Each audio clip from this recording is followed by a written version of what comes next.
day today. Hi, I'm Rebecca Narbay Silva and welcome to my YouTube channel. Today, nandito tayo sa isa sa mga property listings natin dito sa Angeles City, Pampanga. And I am so excited to share with you itong full house tour nitong property na nasa aking likod. Mapapansin nyo na this is Asian contemporary design, yung bahay na to. And it has a lot area of 648 square meters and a floor area of approximately 900 plus square meters.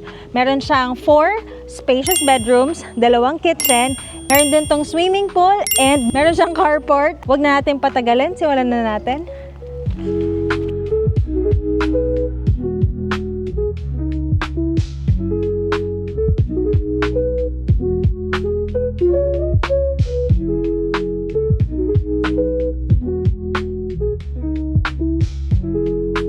So ito sa facade natin, sa kanilang vehicular gate, gumamit sila dito ng color storm gray but the dominant panel na color ay white. Tapos yung entire property, napansin ko yung most ng color na ginamit nila ay mocha color with stones na nagbibigay ng accent sa wall, and also ano talaga siya, contemporary yung kanyang design ng property. Tapos malawak siya, yung kagandahan dito kasi corner lot siya. Imagine from that side, makikita nyo ba doon yung may halaman up to the other side ng street. So dahil nga corner lot to, so meron siyang 2 facade sa side na to at saka another dun sa kabila. So tara, bago pa lumakas ang ulan, pumasok na tayo.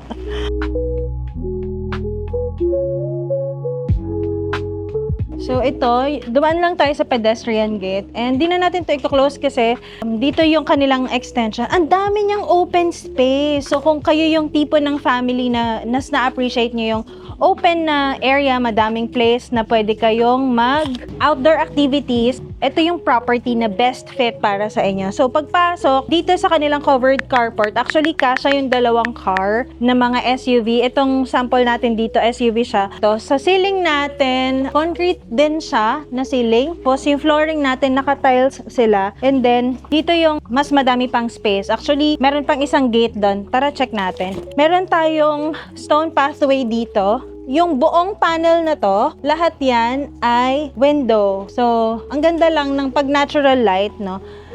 Tapos, ito yung space na sinasabi ko. May another gate po dito na pwede kayong mag-park pa. Actually, parang 4 cars nga yung kasya dito or more pa eh. Kasi madami talagang space. Yung tipong plantito or plantita ka, pwede dito. Perfecto. Tingnan nyo. May talong na maliit. So, mas madami pang space dito sa area na to. Tapos ito, may mga stones din siya. So, pwedeng maging carport din tong area na to. And dito sa part na to, open lang siya. Pwede kayong magpalagay dito ng tables and chairs or kung gusto nyo extended yung inyong area na kung saan kayo pwede kumain. Sa area na to, dito yung at servant's quarter. Meron tong 2 bedrooms and meron na rin siyang toilet and bathroom. And, ayan, tingnan lang natin ito. So, parang meron kayong sarili nyong bahay dito. Kasama na rin po yung ating mga ceiling fan. Tapos may space pa dito. Mas madami pang halaman, may papaya, pwede ka pa magtanim. Tapos, ito yung kabilang side ng property. Punta naman tayo sa kabilang side ng property. Tapos, pasok tayo sa loob. So, dito, yung property is single detached. Pwede ka makaikot 360 degrees. Tapos, meron silang swimming pool. And itong part na to, parang jacuzzi na type. Yan. So, perfect to. May mga kids ka na gusto mag-swimming, yan, pwede dito. Tapos dito sa area na to, naka-tiles naman siya. Tapos kasama na din po itong mga to. Yan. Ito, palagay ko, ito yung kanilang lanay. Mamaya i-check natin sa loob. Basically, yun yung ating labas na areas. Ito yung kanilang main door. Gumamit sila ng screen. Full door na screen, no? Tara, pasok tayo sa loob. So, sa pagpasok natin dito sa loob, sabihin ko lang yung material ng door na gamit nila. Steel door, tapos steel door jamb. Oh, very solid yung door jamb nila. Tapos may peeping hole din dito. Lever type door handle. Tapos nandito yung ating mga switch dito sa house. Bubungad sa atin yung kanilang very spacious na living area. So, ito yung living area natin. Kung mapapansin nyo, meron tayong pyro crystal chandelier dito sa area na to. Yan. Very classic yung itsura ng ating living room, living area. From floor to ceiling, kasama kasama na yung ating curtains. Ang laki. Ang ganda nito kasi nag-e-emit siya ng natural light. Imagine, no? Hindi mo na kailangan buksan pa yung mga ilaw kapag ganitong oras. Most likely, ano siya, owning type window yung mga windows na gamit. And then, gusto ko lang i-mention po na ito ay move-in ready na property. So, if ever na magustuhan niyo yung property, we can help you na i-process to sa bank.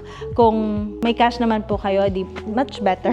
Include ko lang yung mga kasama tong sofa set natin. Malalaki yan, mahahaba. Tsaka another dito. And then, included na rin po yung ating air conditioning unit dito. Tapos dito yung area kanina na sabi ko, pwede kayo mag-extend ng parang kung may party kayo. And then curtains din included. And yun, yung ating pintuan dito, may 4 panels tayo dito na sliding glass window with screen na din. And then, meron na rin siyang grills. So, very, very good yung concept. Tapos dito, space lang siya sa ilalim ng staircase. Move na tayo sa kabilang part ng bahay. Itong area na to, ito yung kanilang dining area. Katabi niya yung kitchen. Mamaya pag-usapan natin yung kitchen. Pero ito muna, pansin ko dito na mahaba yung kanilang dining set. 8-seaters dining table. And then, ang ganda ng upuan. Kasama na rin to kapag ito-turn over. Tapos, ang cute ng kanilang light dito sa area na to. Dito, meron silang mirror dito na full body mirror. Mas lumalawak yung area dahil dito sa mirror na to. Ito napansin ko, naka-design siya na brick. So, very Asian yung itsura na contemporary yung design. May 2 electrical outlets doon, another 2 dito. And then, move on lang ako dito sa kitchen. Sa kitchen area, meron sila ditong kitchen island. May mga drawers dito. Tapos, another pa na mga cabinets dito. Quartz yung gamit na material. Meron na ring chairs na included kapag ito turn over. Kung gusto niyo naman palitan yung chairs, pwede din naman na hindi niya siya i-accept. Total, magiging sa inyo na rin naman tong property na to. And then, this side, nandito yung kanilang 2 double door na ref. Malaki siya, no? Samsung yung brand, which is included na rin po ito kapag ito turn over. Tapos sa area na to, meron din siyang mga cabinets. Yan. So, medyo nakalabas lang yung refrigerator. Tapos may mga cabinets pa, and then sa area na to, ito yung ating main kitchen. Mamaya, check natin yung dirty kitchen, which is nandito lang sa likod. Tapos meron tayong stainless steel sink dito, and then more pa na space, kitchen cabinet. Tapos meron pa tayong base cabinet dito. O, quartz din yung gamit nila dito. Tapos 1, 2, 3, 4, 5 burner cooktop. Kasama na rin po itong La Hermania na oven. Meron na rin siyang range hood dito. And yun, ang dami niyang drawers. Tapos another pa dito, may mga cabinets pa dito sa area na to. And then, punta tayo dito sa kanilang dirty kitchen. So, dito sa dirty kitchen, steel door din siya, no? Dito sa dirty kitchen, L-shaped din siya. Quartz yung mga gamit yung material nila dito. Hindi to kasama, tsaka yung mga appliances na yan. I'll try to mention kung ano lang yung kasama. So, ito, yan. Tapos, ito din. Dito yung ating hugasan. May space pa dito, mga shelves. Kung trip nyong gamitin din tong gas range, meron din. Tapos, may isa pang bedroom dito. Dito sa area na to, na may toilet and bathroom. Move lang tayo ng konti. May space pa dito. So, itong door na to, leading sa labas na area. Ang galing nga naman, no? Kasi kung, halimbawa, tinatawag ka ni boss na or si madam, luto ka, dito access mo. So, basically, yun yung mga rooms dito sa ground floor. Check natin yung iba pang parts ng ground floor. So, dito, sa tabi ng dining area natin, may isang bedroom dito sa ground floor. Ito yung kanilang master bedroom. So, steel door din siya, lever type door handle, steel door jam, may peeping hole din dito. So, tara check natin kung gaano kalaki yung kanilang master bedroom. So, pagpasok, may window dito kaagad. Ayan. Pag titingnan natin, para siyang resort vibes na yung paglalabas ka dito sa door na to, swimming pool na kaagad. Tapos dito sa side na to, nandito naman yung mga cabinets pa natin. Pwede yung mga clothes na na-fold, ganyan, pwede mo dito nilagay. I-empty po nila to kapag i-turn over na sa atin yung unit.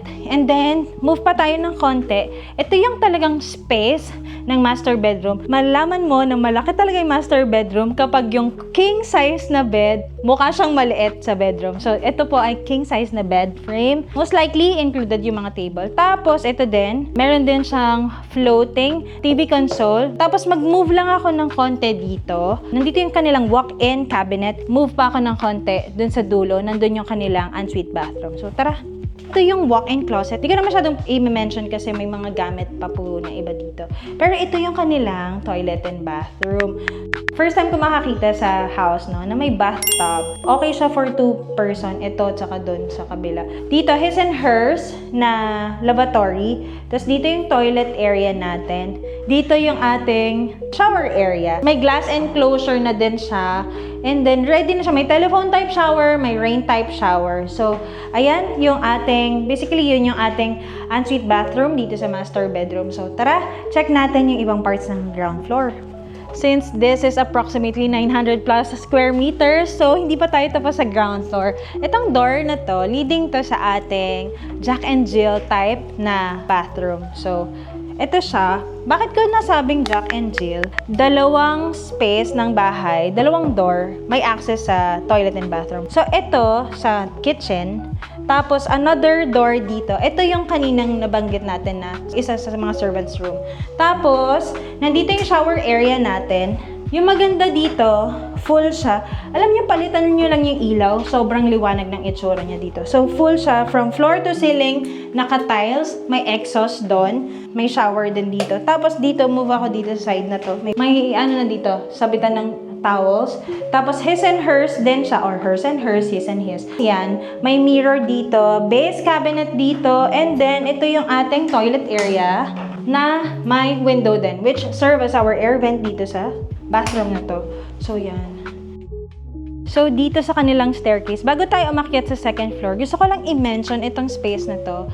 Kung kayo yung tipo ng family na madaming inumin, hindi lang Yakult yung inumin sa ref, pwede dito lagyan na ng wine. Ito, yan. Tapos may space pa dito. May mga gamit lang, pero yan, may space pa dyan sa ilalim ng staircase. Tapos, bago ako makyat, gusto ko lang i-mention yung material dito. So, glass railing, solidly built na wood yung kanilang hand railing. And then, stair step natin is wood din.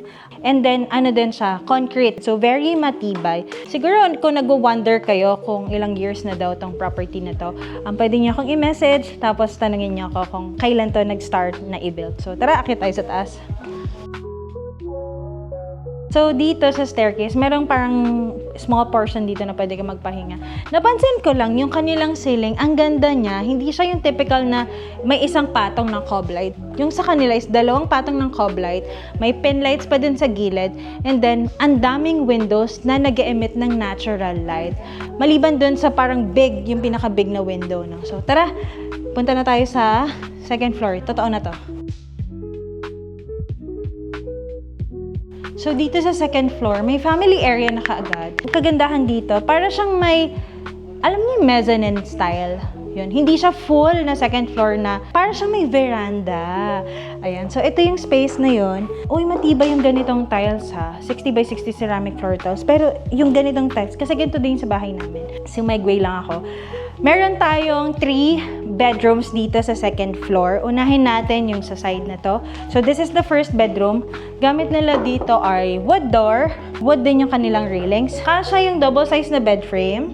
May dalawang side ng wall natin na may window, which means okay yung air circulation dito sa bedroom. Tapos, included na rin po yung ating air conditioning unit. Tapos, walang difference yung tiles dito sa bedroom na to, no? Compared dun sa entire second floor.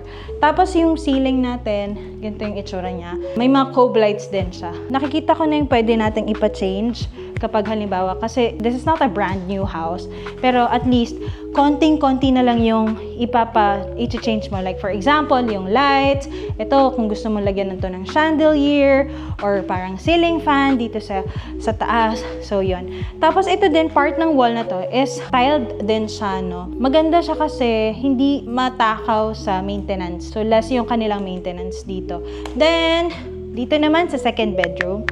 So, sorry, hindi siya second bedroom, third bedroom siya. So, ito, sa third bedroom, pwede niyo itong gawing bedroom. Kasya actually yung queen size, king size pa na bed frame. May space dito for lagyanan ng TV or mga books. Pwede nyo din itong gawing study area, ganyan. May included na rin tayong air conditioning unit. And dito din, meron siyang bathroom. So, itong bathroom, parang na-observe ko dito sa house na to. Laging Jack and Jill yung door. So, itong bedroom na to, may access siya dito sa toilet and bathroom na to. Tapos yung isang bedroom doon mamaya, check natin, may access din siya. Meron tayong lavatory dito, and then water closet. Tapos may shower din tayo sa area na to. Tapos ito yung sinasabi ko kaninang door. Pero hindi tayo dito dadaan. Doon tayo sa kabila. So, from third bedroom, dito tayo sa fourth bedroom. So, dito sa fourth bedroom, may malaking space dito. Balcony area siya. May access siya sa balcony. Gumamit sila dito ng sliding glass door with screen na din. Kasya yung queen size na bed frame. Tapos dito din yung area na pwede kang maglagay ng TV mo. Tapos included na rin yung air conditioning unit. Tapos dito may access na rin siya sa toilet and bathroom. So, yan yung ating second floor. Tignan natin yung ating balcony area. So, dito, from that bedroom, yung dito sa may veranda area, diba? Ito yung ating access going sa balcony. Check lang natin. Kasi ang ganda ng thought na may balcony siya. So, may door siya dito. In fairness sa door, gusto ko lang emphasize na may glass part dito. Nakikita mo kung morning or ano pa ba, gabi na or maulan. Yung screen din nila, full door yung screen. And then, ito yung ating balcony area. So, sa balcony, malawak yung balcony natin. Actually, pwede ka pang maglagay ng tables and chairs, or kung trip nyong family na kumain lang dito, pwedeng mag-set up kayo ng tables dito, maglagay kayo ng chair. So, ayan, overlooking yung ating mga kapitbahay. So, yan yung ating second floor. Balik tayo sa ating ground floor. And that's the end of our full house tour. And if you're also looking for a property like this is located sa exclusive subdivision dito sa Angeles City, Pampanga. You may reach me sa aking social media accounts na nakikita nyo dito sa screen. And alam ko, excited na kayong malaman yung price. Ang price po ng property na to, ulitin ko lang, this property has a lot area of 648 square meters and a floor area of approximately 900 square meters. So, ibig sabihin, madami tayong open space. Ang price po niya ay 42 million pesos. But, as per the owner, ito po ay negotiable pa. So, if you are interested na magpa-side viewing dito sa property na to, please feel free to reach me sa aking Facebook account or sa mga social media accounts ko na nakikita niyo po dito sa screen. Or you can also call or text me directly sa phone numbers na nakikita niyo po sa screen. Once again, maraming salamat po sa panonood sa aking channel. I'm Rebecca Narbay Silva, your real estate broker dito sa Pampanga. Have a nice day, everyone!